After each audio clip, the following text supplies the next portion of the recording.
Madame, Monsieur, bonsoir et merci de nous rejoindre pour ce point de l'actualité. L'agression sioniste contre la bande de Raza s'accentue. Ce lundi faisant davantage de martyrs et de blessés, l'enclave est toujours sous les bombardements 80 jours après le 7 octobre.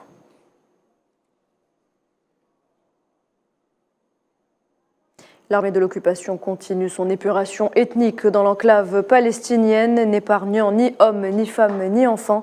C'est un véritable crime contre l'humanité qui se déroule à Raza depuis bientôt 3 mois, alors qu'aucun cessez-le-feu ne se profile.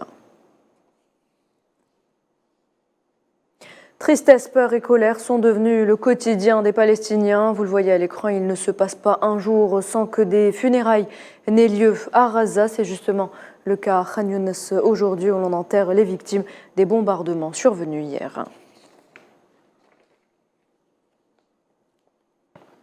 Et après les camps de Jénine et de Jabalia, les avions de guerre de l'occupation sioniste s'en sont pris ce lundi au camp d'Al-Marazi et d'Al-Borej, au centre de Raza, faisant plus de 100 martyrs et des dizaines de blessés, principalement des enfants et des femmes. Le porte-parole du ministère de la Santé, Ashraf Al-Qudra, a précisé que la frappe avait détruit un pâté de maisons habitées et que le bilan était susceptible de monter en raison du grand nombre de familles qui s'y trouvaient au moment du bombardement.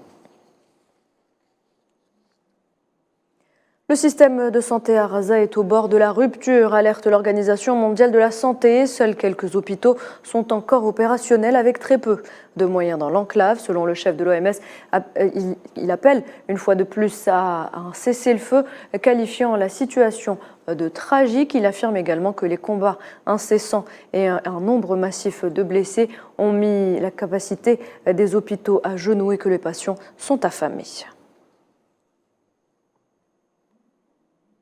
Et puis sachez que face aux atrocités commises par l'occupationniste, la riposte palestinienne, la résistance palestinienne riposte et élimine des soldats du côté sioniste.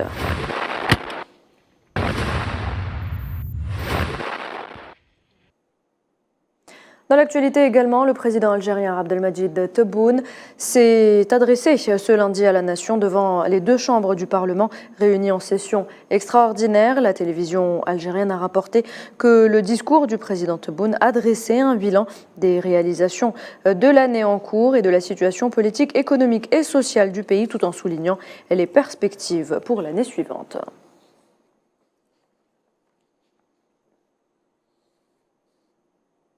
Et en Tunisie, le taux de participation aux élections locales à la fermeture de tous les bureaux de vote s'était établi à 11,66% dimanche soir, un score respectable selon l'instance supérieure indépendante pour les élections. Justement, son président, Farouk Bouaskar, a rappelé que le scrutin s'était déroulé dans les 2155 circonscriptions électorales réparties sur les 24 provinces du pays et représentant les 2085 unités administratives élémentaires. Les résultats préliminaires seront proclamés au plus tard le 27 décembre. Toujours sur le continent, au Tchad, cette fois-ci, les résultats provisoires du référendum constitutionnel du 17 décembre ont été annoncés. Le oui l'emporte à 86% contre 14% pour le non, selon la commission nationale chargée de l'organisation du référendum constitutionnel. Le nouveau texte est censé ouvrir la voie à des élections pour un retour au pouvoir des civils.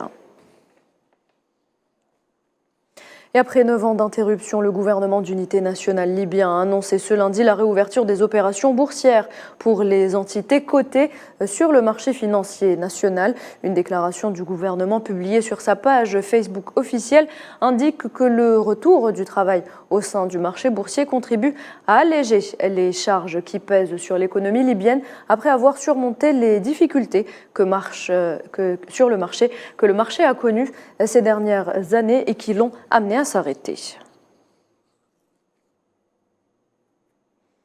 voilà, c'est la fin de ce point de l'actualité. Je vous retrouve à 19h pour le journal de la rédaction.